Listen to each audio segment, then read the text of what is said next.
কবরের প্রথম ঘন্টা, কবরের প্রথম ঘন্টাতেই তুমি বুঝবা আখিরাত কত কঠিন। রাসূলুল্লাহ সাল্লাল্লাহু আলাইহি ওয়াসাল্লাম বলেন, কবরে যেই নাফরমান প্রশ্নের জবাব দিতে পারবে না, তিনটি প্রশ্নের, তো আল্লাহ তাআলা বলবেন কাযাবা আবদি, ফেরেশতা আমার এই নাফরমান বান্দা মিথ্যা বলেছে। ফাআফরিশুহু মিনান নার ওয়ালবাসুহু মিনান নার, আমার নাফরমান বান্দার কবরে জাহান্নামের বিছানা বিছায় দাও, ওরে জাহান্নামের পোশাক দিয়ে আবৃত করে দাও। ওয়াফতাহু লাহু বাবান ইলান নার, জাহান্নাম বরাবর তার কবর থেকে দরজা খুলে দাও, কবর খুলে দাও।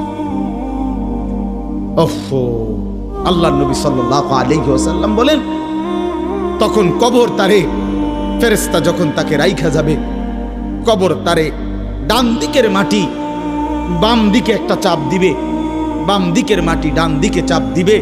আল্লাহর কসম, নবী বলছে হাত্তা তাখতালিফা আদলাউহু, ডান পাশের হাড্ডি এবং এই পাজরের হাড্ডিগুলো করখর করে ভাঙ্গা বাম দিকে চলে যাবে, বাম দিকের গুলো ডান দিকে চলে যাবে। ভাইয়া আমার, তুমি তোমার উপরে রহম করো।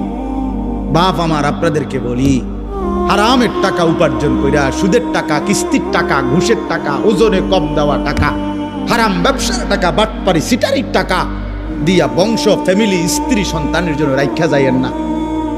ওরা আমনেরে বরবাদ করবে, আপনি নিজেও বরবাদ হইলেন।